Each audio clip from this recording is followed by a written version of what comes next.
വയനാടിനെ മറക്കരുതെന്ന് ഓർത്തഡോക്സ് സഭാധ്യക്ഷൻ ബസേലിയോസ് മാത്യൂസ് തൃതീയൻ കത്തോലിക്ക ബാവ. സമാധാനം നഷ്ടമായ സമൂഹത്തിന് സമാധാനം പകരാൻ കഴിയണം. ദുരന്തബാധിതരുടെ പുനരധിവാസം ഇനിയും വൈകരുതെന്നും ക്രിസ്മസ് ദിന സന്ദേശത്തിൽ ബസേലിയോസ് മാത്യൂസ് തൃതീയൻ കത്തോലിക്ക ബാവ പറഞ്ഞു. നമുക്ക് ആ പ്രതികരണമൊന്ന് കേട്ടുവരാം. വയനാട്ടിൽ ചൂരമലയിലുണ്ടായ ആ വലിയ ദുരന്തത്തിലെ 3 കുഞ്ഞുങ്ങൾ നഷ്ടപ്പെട്ടു പോയ മാതാപിതാക്കൾ ആ കുഞ്ഞുങ്ങൾക്ക് വേണ്ടി ഒരു പുൽക്കൂട് അവരുടെ വീട് ഇരുന്നിരുന്നതായ സ്ഥലത്ത് കൊണ്ട് വെച്ചു. അവിടെ വീട് വയ്ക്കുവാനും അവർക്ക് നഷ്ടപ്പെട്ട കുഞ്ഞുങ്ങളെ ഓർത്ത് പ്രാർത്ഥിക്കുവാനും മറ്റൊരു സ്ഥലമില്ല.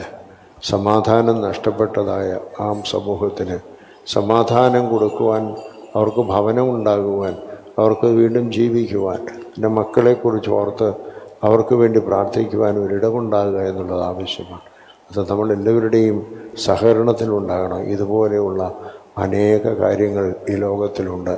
അവിടെയെല്ലാം നമ്മുടെ കൈത്താങ്ങൽ സമാധാനമില്ലാതെ മാനസിക വ്യഥ അനുഭവിക്കുന്ന ആളുകളെ സമാധാനത്തിലേക്ക് കൊണ്ടുവരുവാൻ നമുക്ക് കഴിയുമ്പോഴാണ് ക്രിസ്തുവിൻ്റെ സന്ദേശം നമ്മുടെ ജീവിതത്തിൽ യാഥാർത്ഥ്യമാകുന്നത്.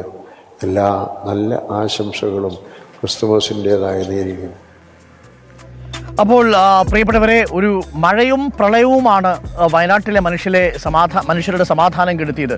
മഴ പോലെ സ്നേഹവും സമാധാനവും ആ മനുഷ്യരിൽ വന്ന് നിറയട്ടെ എന്ന് നമുക്ക് ഈ ഘട്ടത്തിൽ ആശംസിക്കാം.